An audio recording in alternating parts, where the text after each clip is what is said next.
what the sentencing will be in the Ahmaud Arbery trial.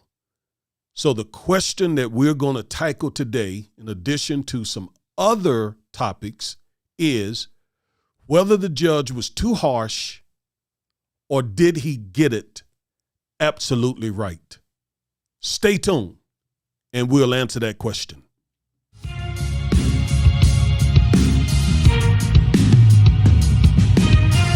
That Corbin and Corbett legal team fighting for the rights of the people. That father-daughter team investing in the youth when the system ain't treating them equal. Providing truth for our people, we able to reach them. So anytime you get accused for a crime and Lord knows you ain't do it, we here to get you through it. Exemplifying prudence and glorifying God, making sure you're compensated for other people's doings. Our vision is to be one of the best. We're small enough to focus on your matter throughout the neighborhoods of Dallas. Working constantly and making sure your rights are protected. A firm team of lawyers, aggressive, effective. A team that has your back in the courtroom. Two well-spoken black lawyers in the courtroom. Investing time and resources when it's evident that you were treated wrong. Now you walking out of Dallas courtroom with a settlement. Corbin and Corbett, the father-daughter legal tag team that has your back in the courtroom. Our purpose is simple.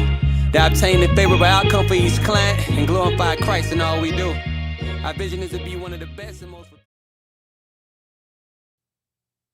Hello, legal rebels. This is Augustus Corbett. I am also the Minister of Justice, and with me is... Hello, everyone. Attorney Chloe Corbett, also known as the Duchess of Justice.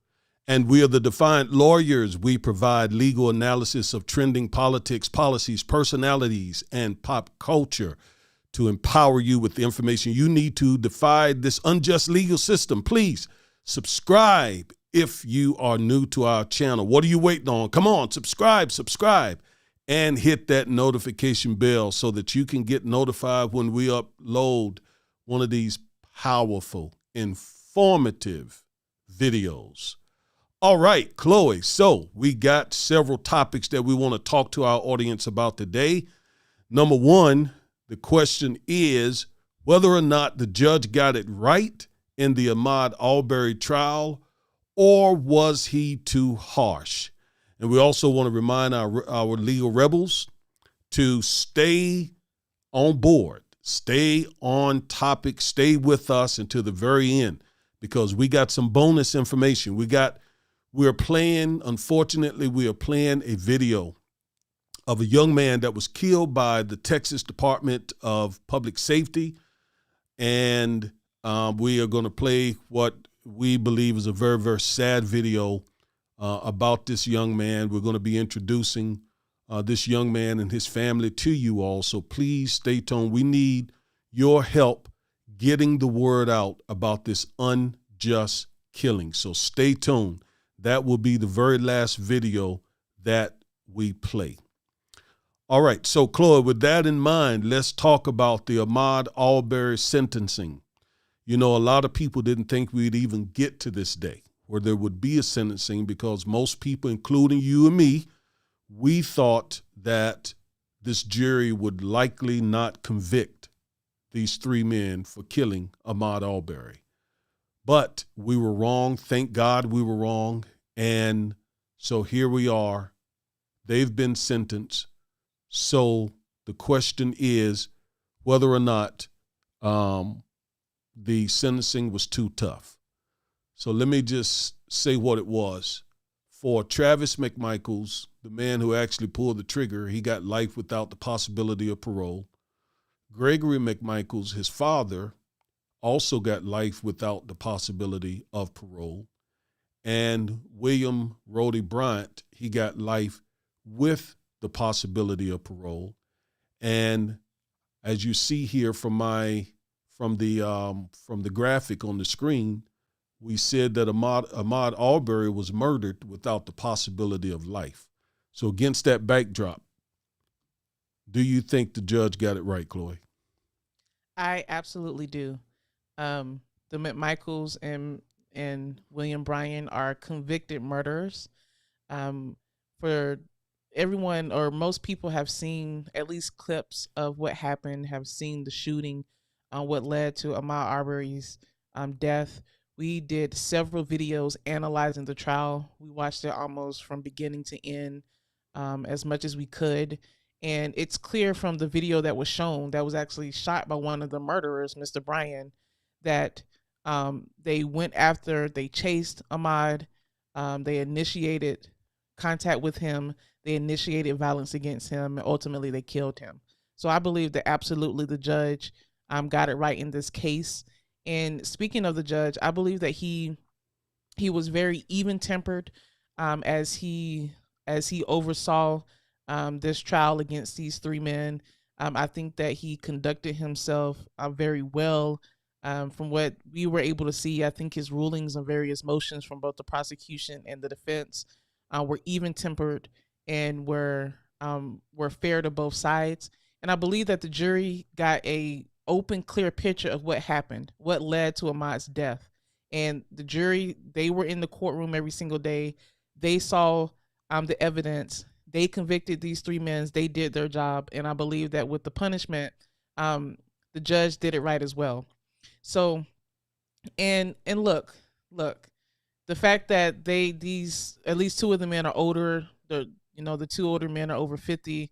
The younger son, he's, I believe, in his early 30s. Does anyone want to see someone go to prison for the rest of their life? In most cases, no.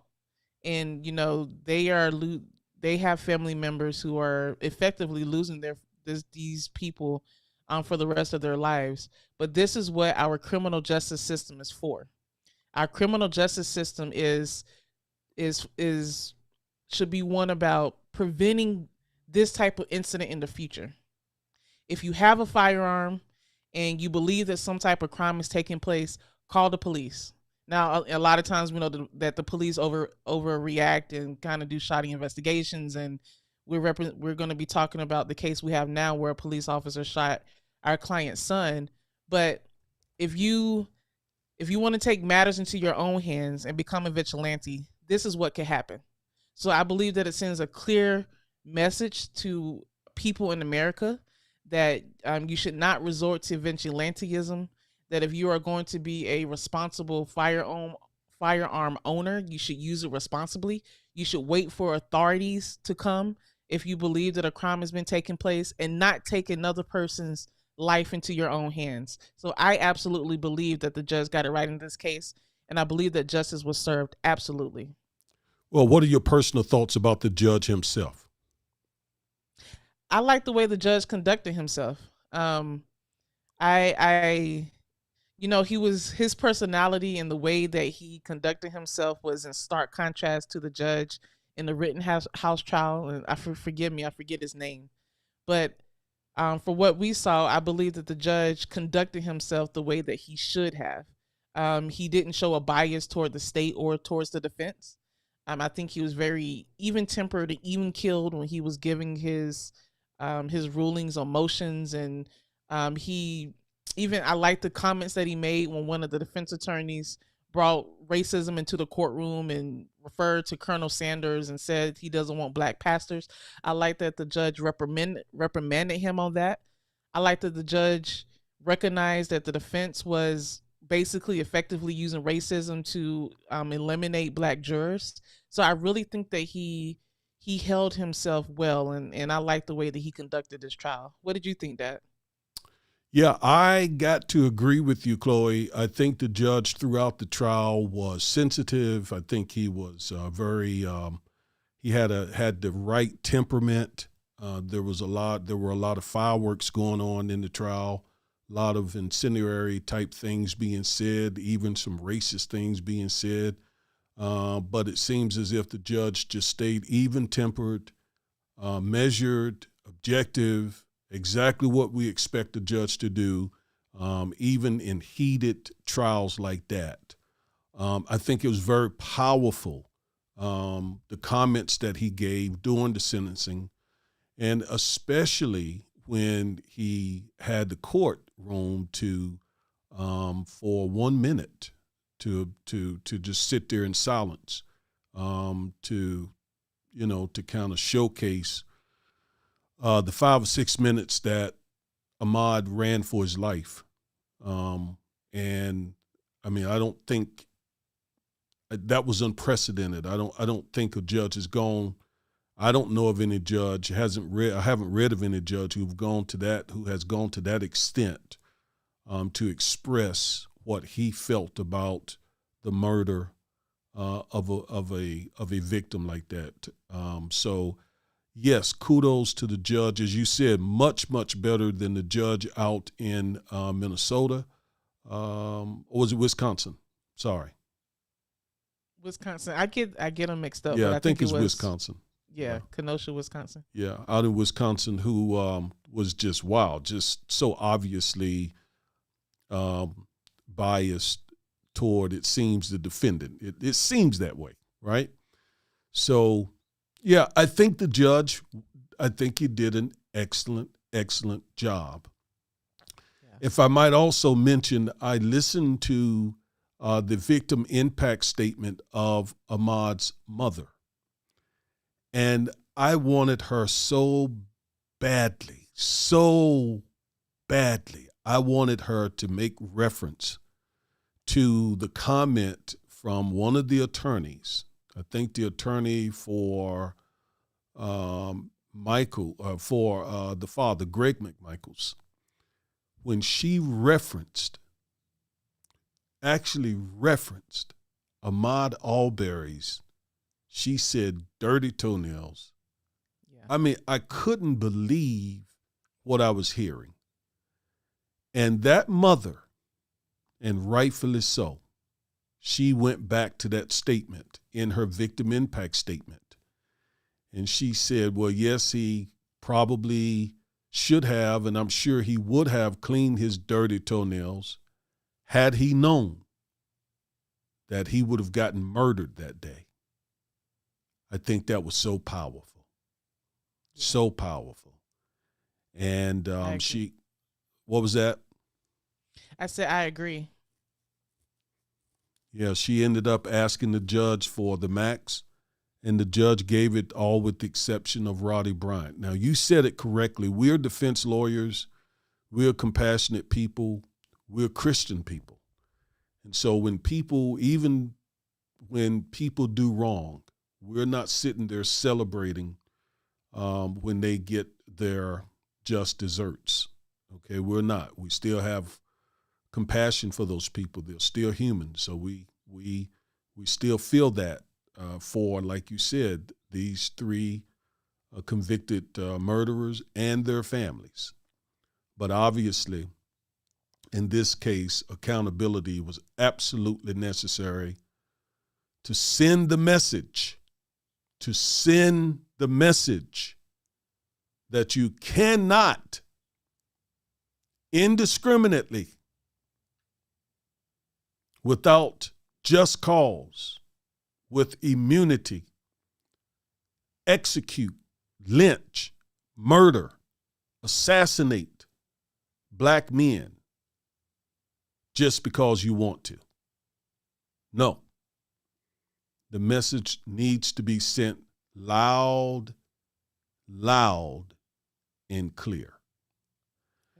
In fact, last night, Chloe, I watched the first 2 episodes of the docuseries Women of the Movement, which talks about the Emmett Till murder. It is heartbreaking. It is heartbreaking what they did to that young man and to his family. And what you see is a whole lot has not changed from that summer in 1955 all the way to today. A whole lot has not changed. So those are my comments about the judge and about the sentencing. I think he got it right. I agree. And I want to make a note too, in terms of, a person saying that they acted in self-defense, at least here in Texas, that's what we call an affirmative defense. So as the defendant, you have to prove that you acted in self-defense, that you were defending yourself. And, in most cases with in all cases with the child, the prosecution has the burden to prove each element of a crime beyond a reasonable doubt. But if a person accused of the crime, the defendant, is pleading self-defense, then the burden comes on the defendant to prove that they were in fact acting in self-defense. So it's not just something you can go kill someone and say, well, I was acting in self-defense. No, you have to prove it. And it was clear in this case that, their claims of self-defense by these men was bogus. We all saw it on the video. So I want to note that to people as well. It's not just as easy as saying, oh, we acted in self-defense and that's it. No, if you make that claim, if you make that defense, the burden then goes over to the defendant, and you have to prove that you acted in self-defense. And it was obvious in this case here that the jury simply did not buy that these men were acting in self-defense. And that's why we got the verdict that we did and the sentence that we did as well in this case. Well, I think you make a very good point, and I want to comment on that point because we're big Second Amendment people. And by the way, I'm reading a great book right now by a professor, an African-American professor named Carol Anderson. She wrote a great book on the Second Amendment. Let me see if I can pull it up and get the title right. I just bought it, just started reading it.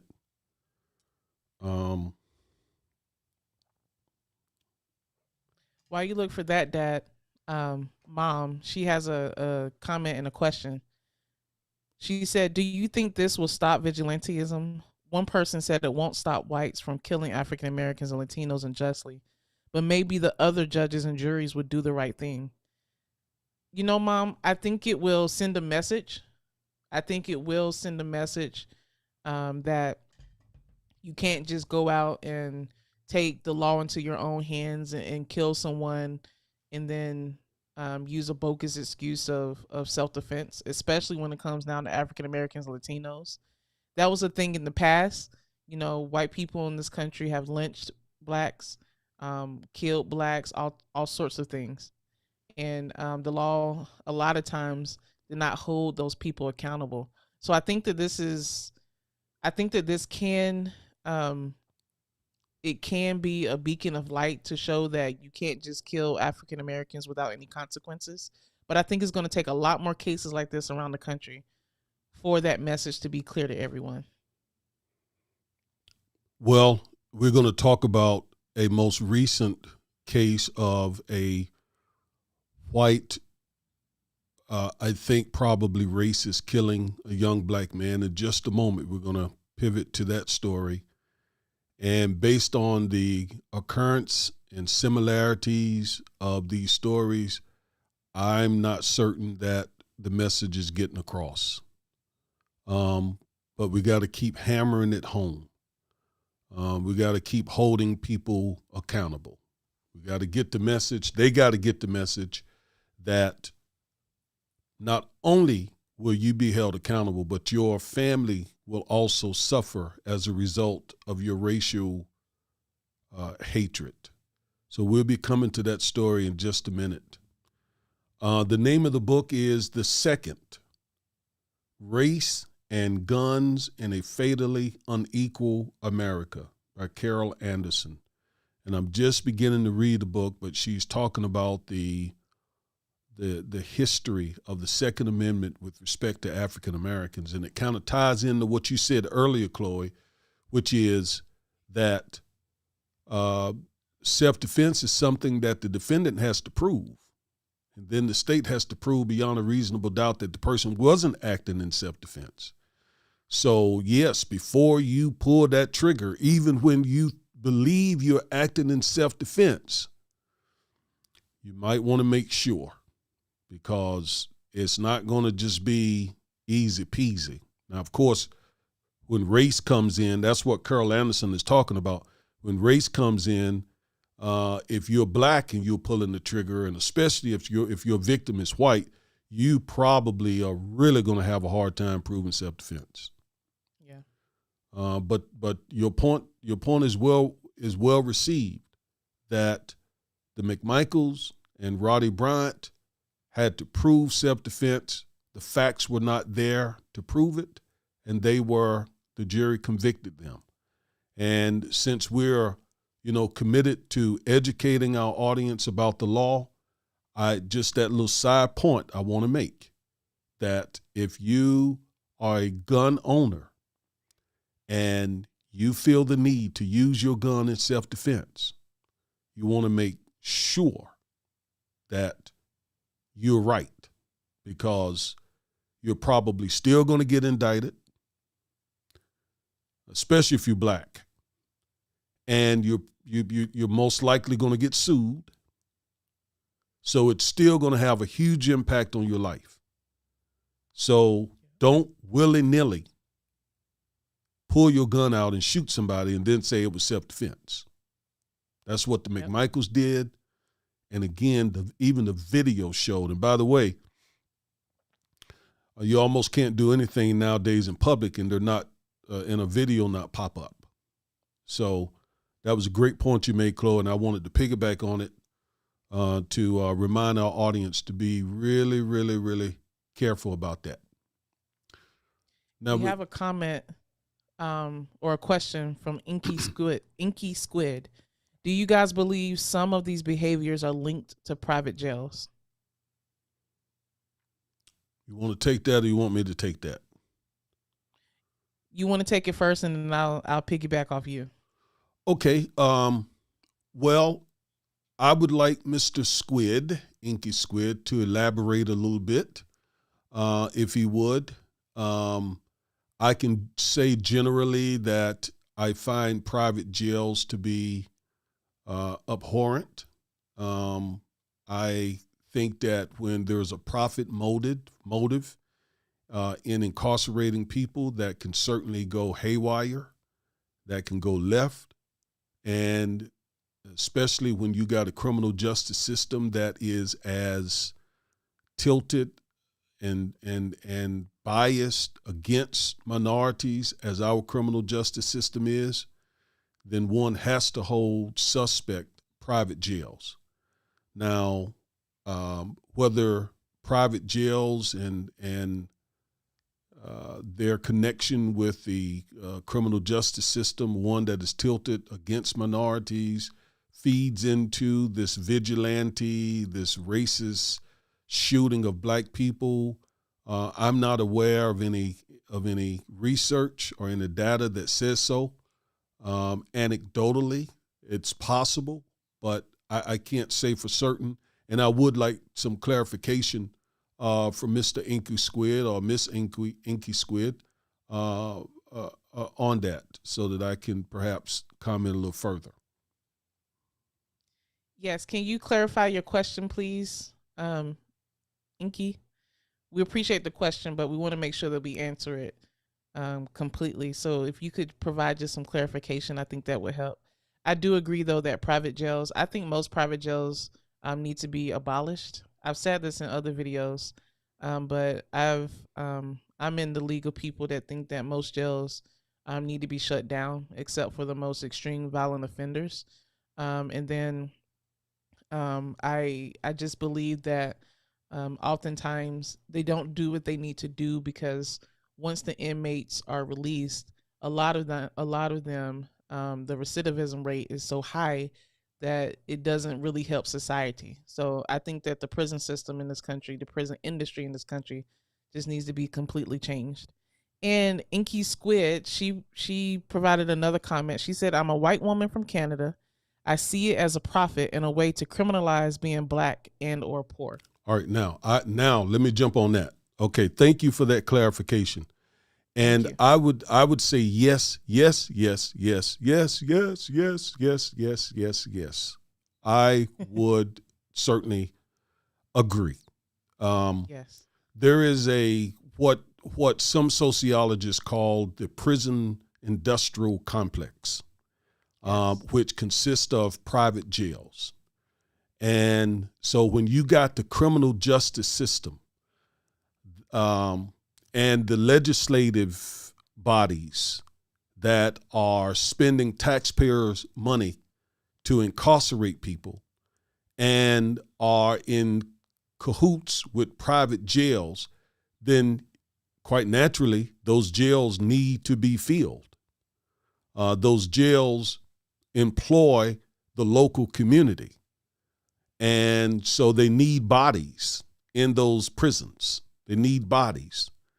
And so the message gets out to law enforcement that we need you to be aggressive in your patrolling, in your arrest, in your charging.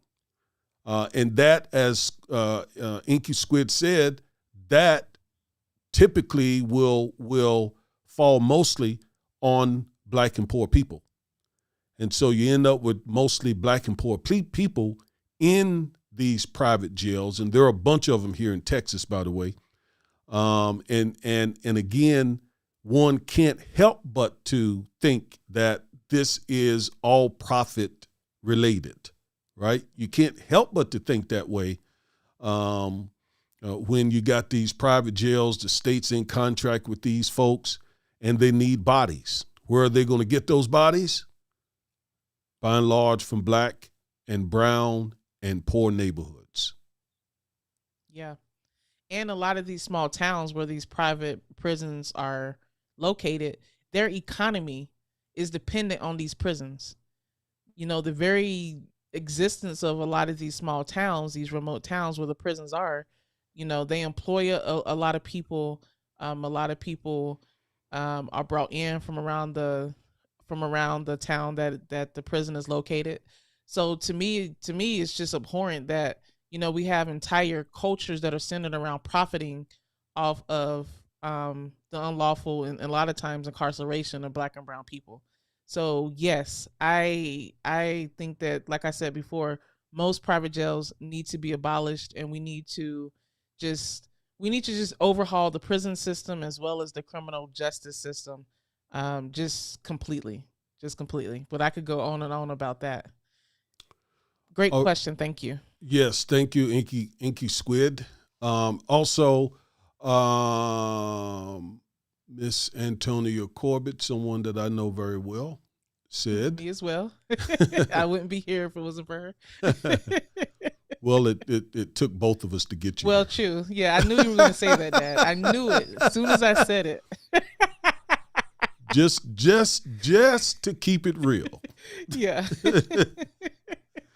All right. So, but anyway, she says President Obama started ending the federal prison contracts, but Trump ended it. So she's saying here, your mom is saying that Obama was trying to phase those federal prisons out, and Trump stopped that so as to keep the federal private prisons in place.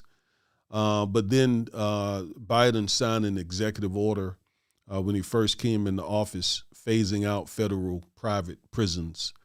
And obviously, the president can only do that on the federal level because of, you know, the fact that our country has two tiers, the federal system and the state system. And, the president just cannot unilaterally tell states what to do. So he did what he did, signed that executive order, which impacted, again, state prisons. Federal prisons. You got more to say on that? I didn't know that. Yeah, I didn't know that, Mom. Thank you for bringing that information. I think it's good that President Biden is using his executive power to phase out a lot of these federal private prisons. He needs to be doing more stuff like this. Last week we talked about the fact that he hasn't used his executive power more to, eliminate student loan debt, vote on voting rights and much more. So I'm glad to hear that Biden is doing that. I think that in a lot of cases, the less private prisons we have, the better, as long as we focus on rehabilitating people and getting people back into society, educating people. Going back to the children, what is the home life like? How can we prevent people from even entering the criminal justice system from the beginning? Then we wouldn't need so many federal prisons. I think we maybe need, in the future this year, need to make this a full topic, Dad, and just really go in depth about the prison industrial complex.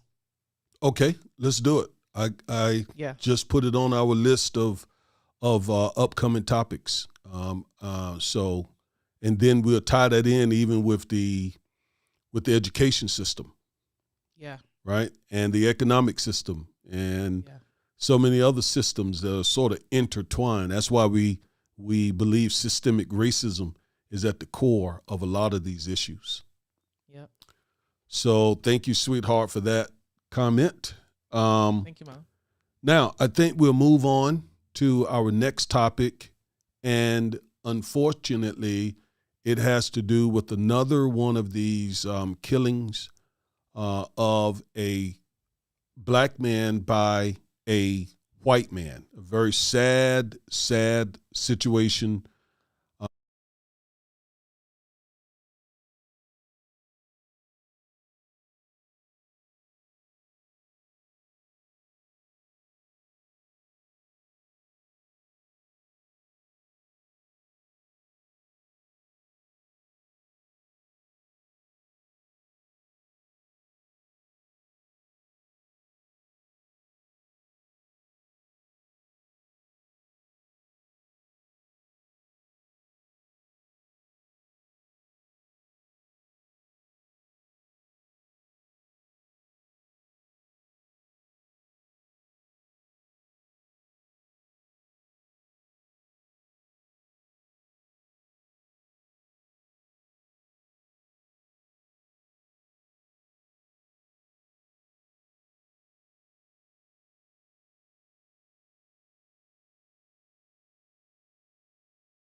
Can you hear me? Did the sound go out? Somebody said the sound went out. It may have gone out when you put the pictures up. I know that sometimes that happens. Oh, wow. So you all didn't hear anything I just said then? Can you hear me now? Tell me yes. Please tell me yes. Yes, please let us know. Okay, so you hear me now. Wow. Okay. All right, so anyway, the picture that I put up was of a young African-American man who was shot by the white man in the picture. The young African-American man that was in that picture got into some sort of verbal back and forth with the son of the man that you saw in the picture. And the white man allegedly used a shotgun to shoot the black guy, and he died from his injuries. Now, the black guy was a military veteran. In fact, if you know anything about the state of North Carolina, you know that Fayetteville, North Carolina is home of one of the largest Army bases in the world, Fort Bragg. So I presume that this young black guy was an Army vet, served his country, and here he died on the side of the road for what appears to be absolutely nothing. So this case is one of a long line of cases of white men for virtually no reason, reportedly, allegedly, killing a young black man, for just nothing. I think of Trayvon Martin. I think of Jordan Davis. I think of Ahmaud Arbery. A long line. And, of course, that's why I said the Emmett Till murder, very little has changed. This stuff continues. It's still in the heart of white men, some of them, not all of them, but some of them, that black life doesn't matter, and they can take those lives, that for some reason they feel they can take those lives, and they believe very little, if anything, will be done to them. And that was the thinking of the two or three men who murdered Emmett Till. So very little, Chloe, has changed, sadly and unfortunately. But one big thing that has changed that? Technology. Yes. Now we have recordings. It can't just be done in the dark where no one is around. We have technology, phones, video. And that's what happened in this case, that someone, a bystander, recorded recorded what happened between it and recorded this man getting shot. We saw that with Ahmaud Arbery. And so many other cases where now justice is being served because we finally have video. And that is one major change that has happened between what happened tragically to Emmett Till, to Ahmaud Arbery, and now this young man. So make sure that you take advantage of that technology. Make sure if you see an incident or if something happens to you, that you pull your phone out, that you record it. Because if it wasn't for the recording that in the Ahmaud Arbery case, those 3 men would be free right now. Those 3 men would be walking amongst the streets, having just murdered Ahmaud Arbery. The same potentially with this man, with these 2 men, and in the future. So if you yourself are approached by the police, are approached by someone, get into an altercation, pull your phone out safely and record it as much as possible, because that could potentially be the difference between you having your life or getting justice served. Yes, thank you for that, Chloe. I want to go back to a comment or a question that was asked earlier by Sean Breezy. Sean asked, do y'all think the rap industry play a part into us going to jail? Now, there may be some generational differences right here between me and Chloe, but I will give you my spiel and then she'll give you hers. And thank you for the question. It is a great question. Great question. Okay, and I wanted to make sure I went back to it and commented on it. And the short answer is yes, I do. The rap industry, a lot of rappers are putting out a lot of garbage, okay? A lot of music that celebrates and glorifies crime and gang banging, drugs and sex and delinquency. Now, look, I'm old enough to remember the beginning of rap music, and I remember rap music was coming into its own in the late and mid 70s. And at that time, it was all about, having a good time and breakdancing and who was the best MC and so on. And then I remember, like to say you took rap to Cali, Dad. To Oakland, California. That's a true story. I really did. I know it's hard to believe that. It's hard to believe that, but yes, I joined the Navy from Brooklyn, New York, and I was eventually sent to Oakland, California, at the Alameda Naval Air Station, and I was, I believe, the first person who would rap at the nightclubs there in Oakland. Okay, I mean this was 1979, 1980. I mean, I was doing that before Sugar Delight hit the scene. Yeah. And I know you don't know what that is. Hip, I've hop, heard of them. Hibbity, hibbity, hop, hop, Yeah. hibbity, hop, don't stop or rock it to the. I don't know the words, but it set the music industry ablaze. Okay, when it came out, and so I was in New York City when the rap game started. I remember very well, very, very, very well. Now, I'm leading up to this. I also remember when rap took a turn from just having a good time and rapping and the rap battles and the MCs and who's the best MCs and the breakdancing and the graffiti and all of that. In fact, at that time, rap was really an alternative to a lot of the gang violence in New York City. So because the neighborhood guys, instead of fighting and shooting and cutting each other, they would just battle it out in their raps, in their rap lyrics. But then that changed in, I would say, maybe the mid 80s with the coming on the scene of groups like NWA, okay? Guys like Eazy-E, Ice Cube, Dr. Dre. I mean, those guys, straight out of Compton. Now, and I'm not bedeviling or begrudging them, because here's what they were saying. We're rapping about what we see every day in our hood. Okay? Ice-T was another one. He put out that song, Blank the Police. Okay? So I remember when rap began to take that turn.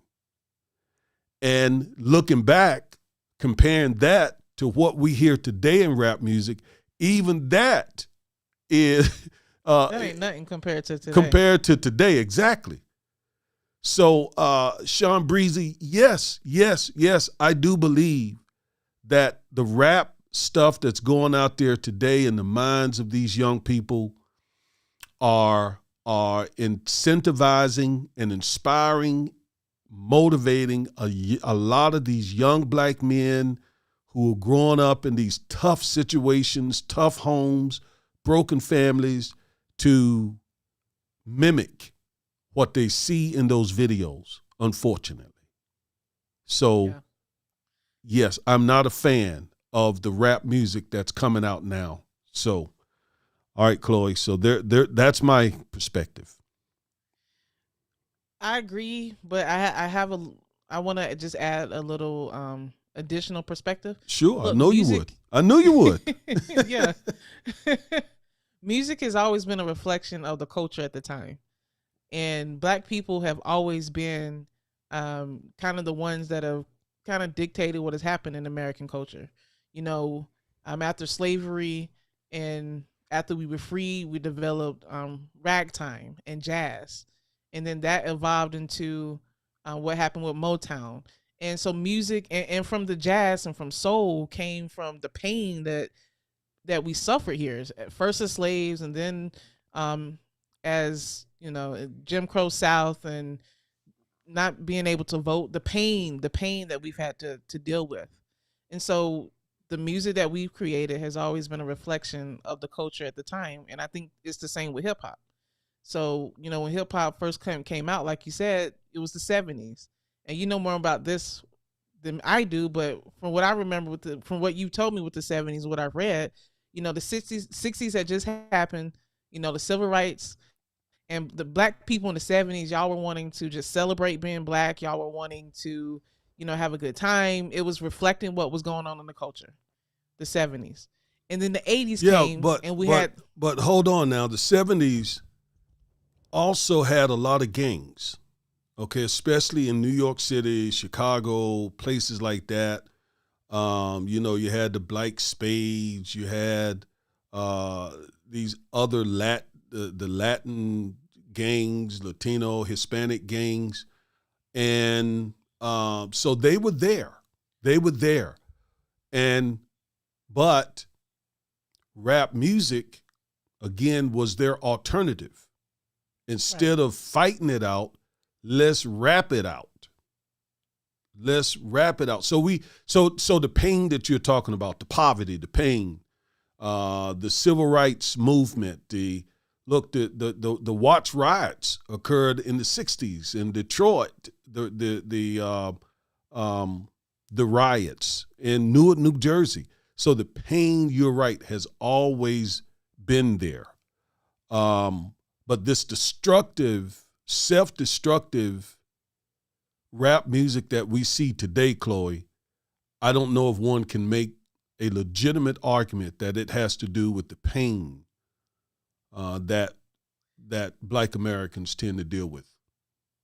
Yeah, no, that's not what I'm saying. I think when it started in the 70s and 80s with the war on drugs, it was a legitimate expression of the pain that black people were feeling, and black men especially, being targeted by the police, being unfairly put in the prison system. But the different perspective that I wanted to add is that now the head of these record labels are white men. And because rap culture is the predominant culture in America, and because it makes so much money, I think that the white men at the top are now exploiting what was legitimate pain that came from the 70s, 80s, and 90s.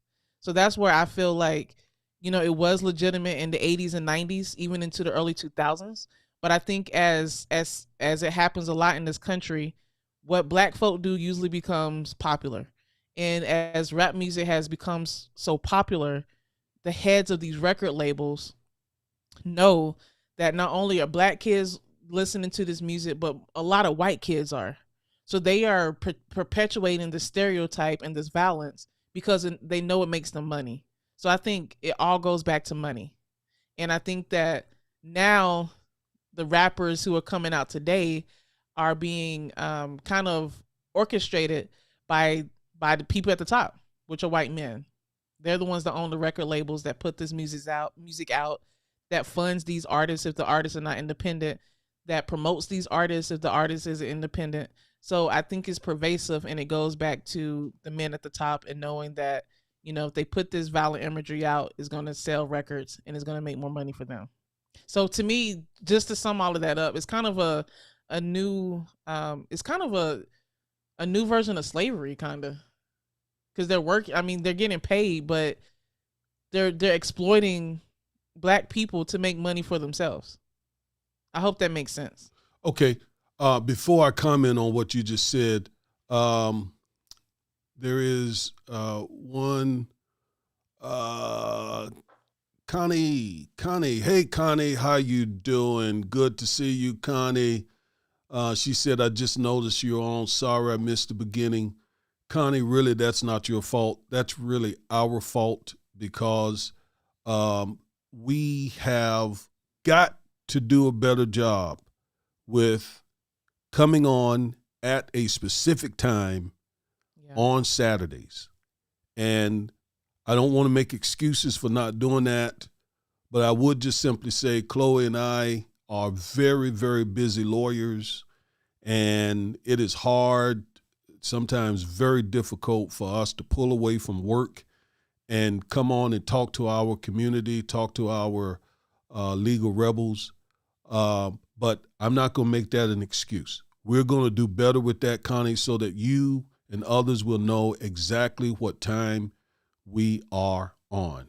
But thank you for tuning in today. Thank you for watching. So, but anyway, Connie, what we talked about was whether or not, as the title says, whether the judge was too harsh on Ahmaud Arbery's murderers, and we concluded that the judge was not, that he got it right. So that's what we talked about initially. And then we started talking about another case of a very recent situation where a white man shot to death a young black man, reportedly for nothing. And that just happened here in North Carolina. Well, we're in Texas, but in the state of North Carolina. So we're getting ready to probably go through that situation. And someone had asked, in fact, my wife had asked the question of whether or not even the life sentences without parole for Ahmaud Arbery's murderers, whether that would send a message to other vigilantes. And I'm skeptical. I don't think so. And I think stories like the one of this most recent shooting confirms that it's going to take a whole lot more to get the point across that you cannot just take black lives. In other words, black lives matter. Okay? Yep. But Chloe, back to this notion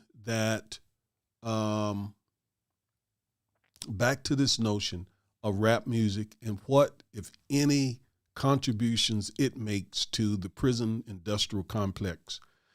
And you were making the excellent point that the driver behind a lot of this are the white executives who put the music out and put the kind of music out that they think the masses desire and want to hear. That brings to mind, and I'm way behind. I don't know these rappers. I do remember a few years ago, a young man by the name of Bobby Smurder. Okay. He just got released from prison. Got released from prison. That's right. So he's out here now making more music. I remember the song that he did that really went across the country called Hot N-Word. I won't say the word. Hot N-Word. And in it, all they were talking about were guns and shooting black men and watching them drop and disrespecting women and money and more shooting and putting, the guns. I'm gonna put some hot bullets on you and all this stuff. Oh my God. Oh Lord. You and I deal with the aftermath as criminal defense attorneys, and we do other stuff, but we do represent people in the criminal justice system. And we see the aftermath of the young man who watched such a video is not adjusted enough mentally, emotionally, psychologically to understand that that's just a video. And he goes out and he mimics what he sees in that video. And why? Because he's from a situation, a family that's probably broken, a community, again, that's probably broken. And so his environment has him already sort of moving in that direction. And so the last thing he needs is to see his favorite hot rapper, talking about shooting other black men. In fact, we just had a very sad situation here in the Dallas area of a young Hispanic kid, allegedly a 14-year-old kid, shooting and killing 3 other young Hispanic males. Again, this is all alleged. This has not been adjudicated. There's been no trial. We don't know what happened. But that's what has been reported.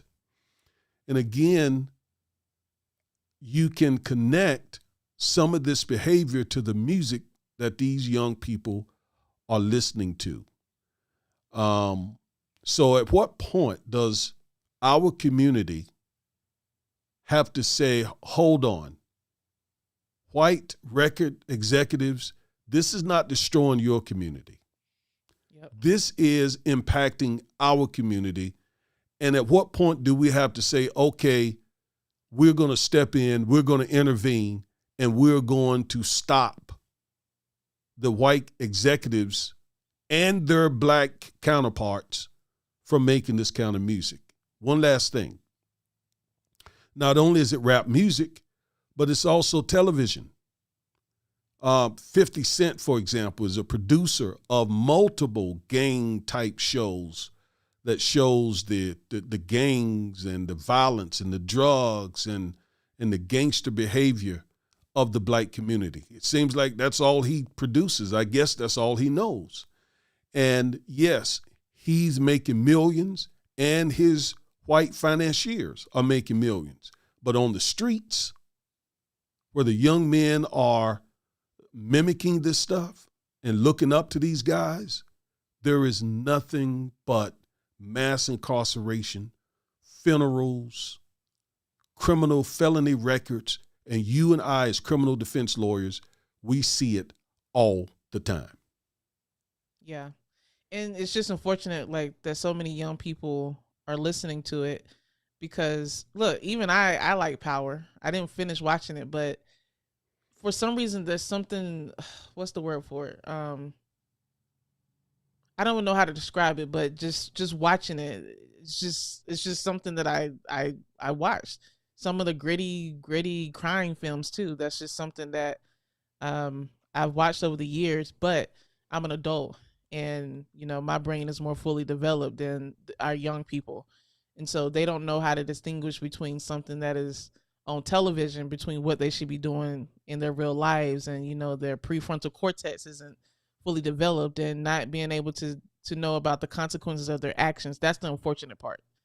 And that's what we have to watch out against with our young people watching all of this violence, playing the violent games, etc. So I think that was a great question, Sean Breezy. I appreciate it. Yes. Thank you very much. All right. Let's see some of these comments. Inky Squid, started by white corporations. Exactly. That's what Chloe was saying. Yep. He was in a gang. I think Inky Squid is talking about 50 Cent. Connie went back to the sentencing of the Ahmaud Arbery murderers. She said that she agrees that the judge got it right, and that Georgia law didn't give the judge a lot of discretion. Mm-hmm. Okay, very good. And last comment here, Inky Squid says horrible education. That is exactly right. That's actually an area that I have some expertise in.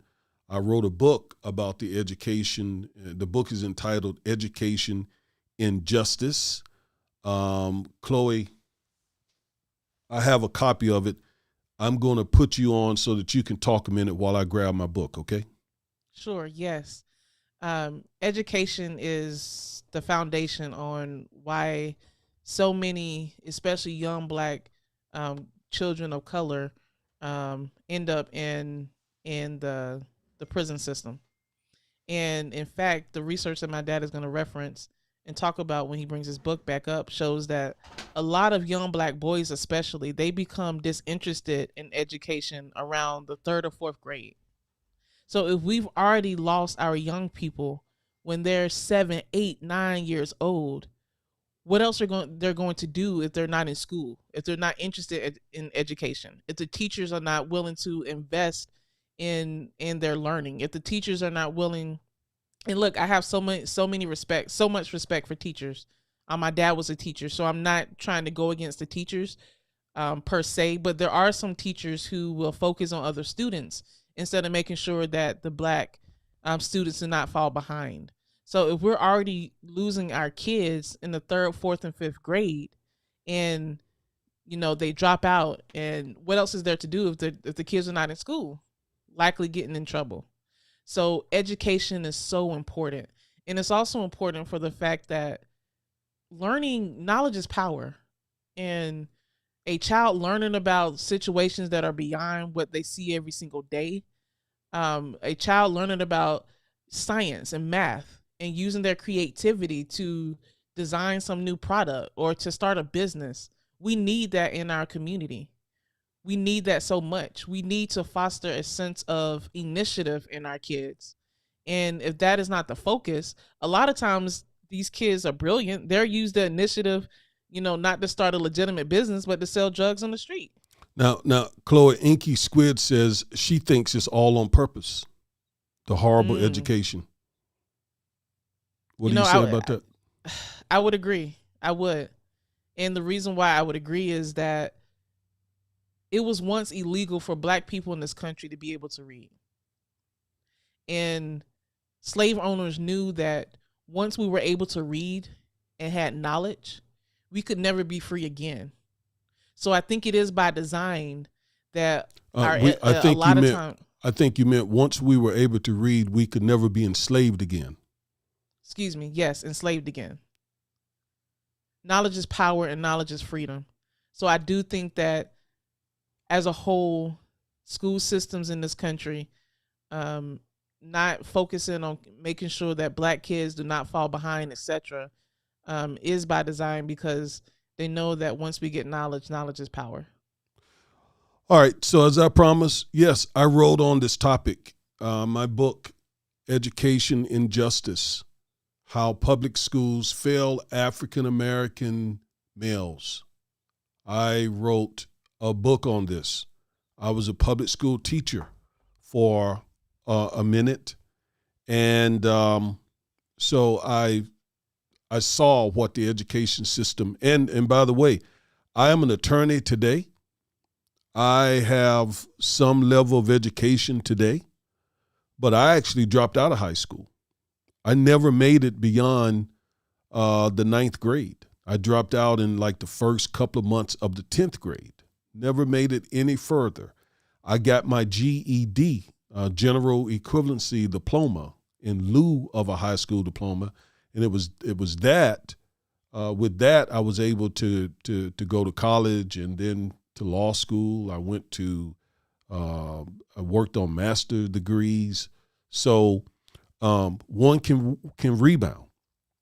But I do talk about how in this book the public school system failed African American males and what their parents can do to help them, and what teachers can do to help them, and what educators generally can do to help them. Talk about all of that in this book of mine. So, yes, we agree with you, Inky Squid, that the education system, as Chloe said, is horrible by design. And just a fun fact, the little boy on that cover is my godson. Yes. DJ. So just wanted to bring that out. That's right. I know his mom is watching right now, so hey, girl. But yes. Yep. And she's raising a young black man, young black boy.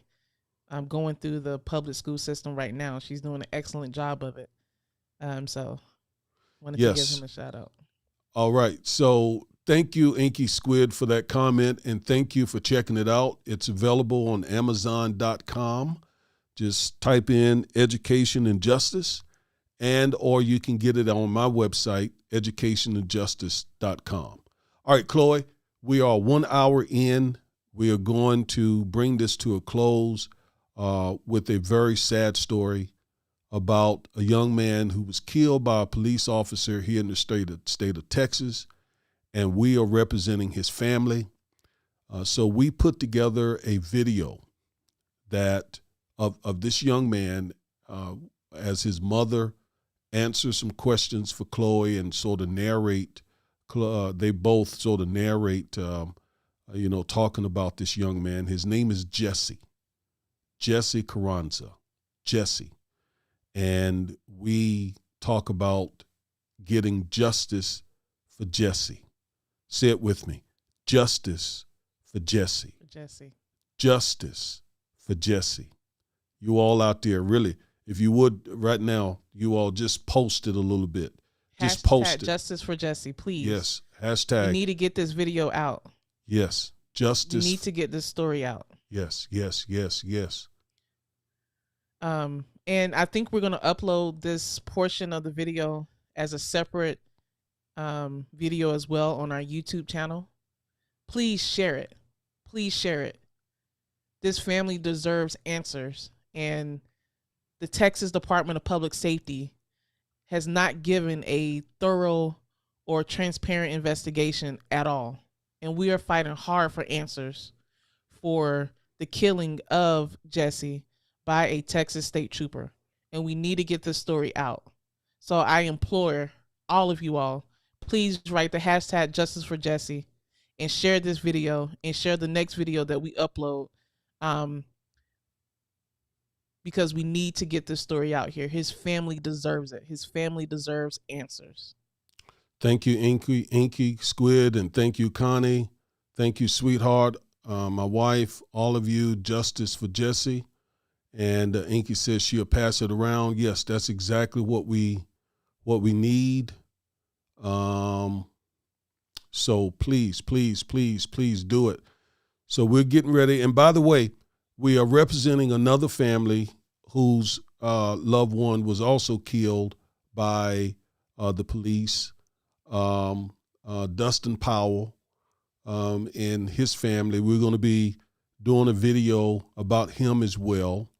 All of that's coming up. So we're in the middle of this fight. Chloe and I are in the middle of this fight for justice. So you're going to be hearing a lot about these cases going forward. And so I think we're at this point, just go ahead and play the video, and that will be the end of today's broadcast. You all, thank you for tuning in very much. We really appreciate you all tuning in, and we just really care about our audience, the legal rebels. Chloe, do you have any parting words?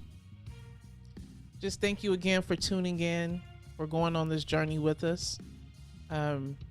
this video is sad, so I just want to warn you all of that. But we're fighting for justice for this family, and I can't wait to see you all in the next video. All right. Bye-bye.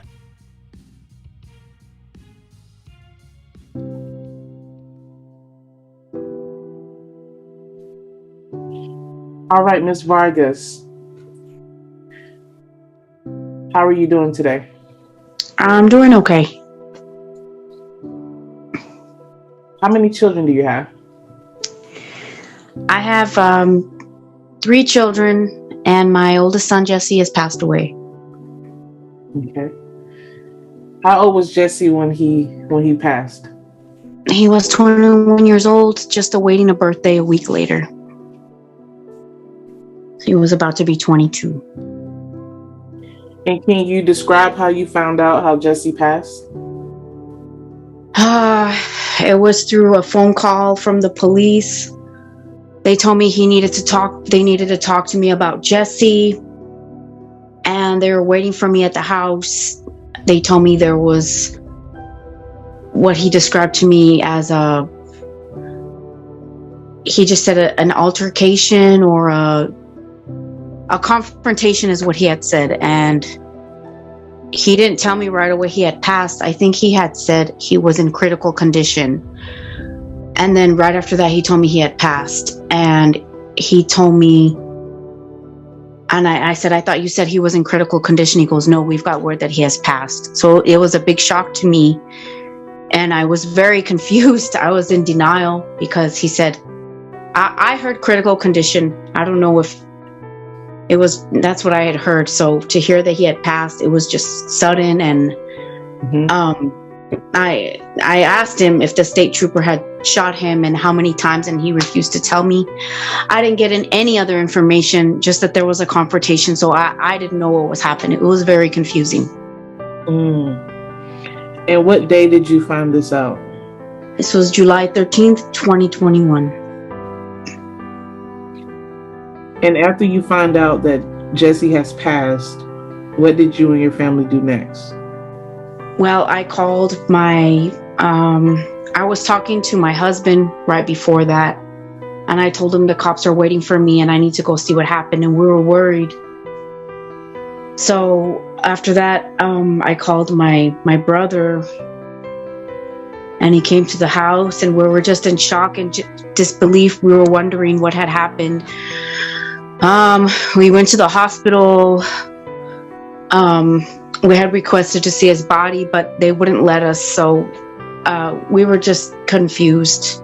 We were talking amongst each other. We just wanted to know what really happened.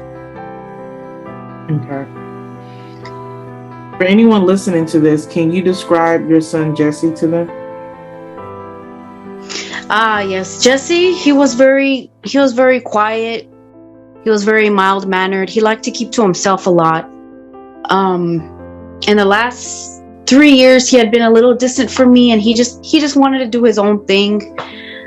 He didn't like to ask for a lot. He liked to be independent, pay his own bills. And he knows I would have helped him with anything, but he didn't want to throw burden on his family. So he did his own thing. But when he was a teenager, he was very happy. He was involved in football. He was a star football player. He had a girlfriend, and we spent a lot of time during the summers. We would go to a water park, and I had very good memories with that when he was in high school. But after high school, he just kind of worked and did his own thing. But he wasn't very. We wouldn't argue a lot, or he didn't create problems. He was just very quiet and mild-mannered. And when he was in high school, what position did he play? In football? Oh, I don't remember. I'll have to look into that. Okay. And you said once he graduated from high school, he started to get a little more quieter? Yeah, he started to get a little quieter. He moved out and he got his own place. He had a burger when he was in high school. And then after that, probably a year after graduating, he worked with, my husband got him a job in construction. And that's what he did until everything happened. And what was his relationship with your other children? With my other children, they're a lot younger. He wasn't really that close to them. He was closer more to his stepbrother Andrew, my stepson. Yeah. Okay. And what was his relationship with his uncle and his grandmother and your extended family? He was close to my mom, but also the same. He was kind of distant also as well. And like with my brother, they were also closer during high school. Because after that, Jesse kept his distance. He just wanted to do his own thing. Yeah, he was just very independent, and then he had moved back with us a month before this happened. So I was very looking forward to us becoming close again. And I just thought, he was going through maybe a phase and he needed his space. So I was hoping he would be able to do things with the family again and have things just the way they were during high school. With his changes once he graduated from high school, did you suspect that anything was going on emotionally or mentally with Jesse? I didn't suspect that until maybe a few months before this happened, because he just had strange behavior, like walking around by himself and disappearing, and really just he was staying at where his dad used to live in Chaparral. So he was staying with his dad's side of the family. His aunt lived next door, his aunt and his uncle and his cousin. So probably 6 months prior to his passing away, he moved out of his apartment and he was staying there. And which I told him, you're welcome to stay here, but he just kept to himself, and he would walk around during hot hours of the day for no reason, and it was just confusing behavior, and I'm not sure what he was going through. But when I tried to reach out to him, he didn't really want to talk about it. But we were trying to get him some mental health. We got him evaluated the day before what had happened to him. So we were just very beginning to help him. Was he ever violent with anyone? No, I never witnessed any kind of violence. Never. Did he have any anger issues? He never got angry with me. I can't say I never saw anything like that. If I pushed him too much, if I asked him too many questions, he would just leave. He didn't act aggressive with physically or with words. He would just kind of back off and leave. So he was a mild-mannered, quiet young man who may have had dealt with some mental health issues, but besides that, he was just a quiet young man living his life, right? Yes, ma'am. Okay. Is there anything else that you would want anyone to know about your son? Well, there's a lot of things. I wish he was still here. Thanksgiving's passed, and I knew he would have been here with us. I was just looking forward to having more of a life and becoming close to him again. And yep, he was really a great kid. When he was happy, and we had so many good times together, and I really miss him a lot. And what has gotten you through these months since Jesse was killed? Just God, a hope in God. Just that God will put things right and I'll be able to see him again. Dreams, when I dream about him and I see him with me and we're having a good time in those dreams, and then in the morning I pray and I thank God for those dreams. Mm-hmm. When I see his pictures and I remember the good times, and more than anything, the dreams, because it feels like I'm there with him, and none of this has happened. It's not reality, it's false, but those things in the morning, I feel a little good But and then reality sets on me again. He's not here, but just when I can see him again in my dreams, to be honest with you, that feels really nice. Okay. Well, Ms. Vargas, I appreciate you taking the time to talk about Jesse, to describe the pain that you and your family have gone through, and what has continued to get you through this. And I send prayers of strength your way. Thank you. As we continue to fight for justice on behalf of Jesse.